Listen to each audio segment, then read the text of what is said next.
അദ്ധ്യായം 105. അൽ ഫീൽ, മക്കയിൽ അവതരിച്ചത്.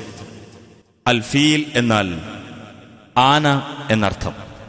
പരിശുദ്ധ കഅബ തകർക്കാൻ ആനപ്പടയുമായി പുറപ്പെട്ടവർക്ക് അല്ലാഹു കടുത്ത ശിക്ഷ നൽകിയ സംഭവം വിവരിച്ചതുകൊണ്ടാണ് ഈ അദ്ധ്യായത്തിന് ഇപ്രകാരം പേര് നൽകപ്പെട്ടത്.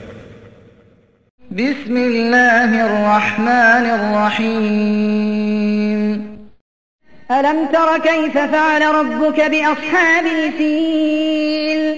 ആനക്കാരെ കൊണ്ട് നിന്റെ രക്ഷിതാവ് പ്രവർത്തിച്ചത് എങ്ങനെയെന്ന് നീ കണ്ടില്ലേ? അലം യജ്അൽ കൈദഹും ഫീ തദ്ലീൽ. അവരുടെ തന്ത്രം അവൻ പിഴവിലാക്കിയില്ലേ? വഅർസല അലൈഹിം തൈറൻ അബാബീൽ. കൂട്ടം കൂട്ടമായി കൊണ്ടുള്ള പക്ഷികളെ അവരുടെ നേർക്ക് അവൻ അയക്കുകയും ചെയ്തു.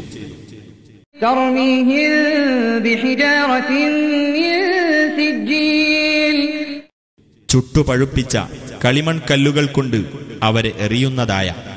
ഫജഅലഹും കഅസ്ഫിൻ മഅകൂൽ.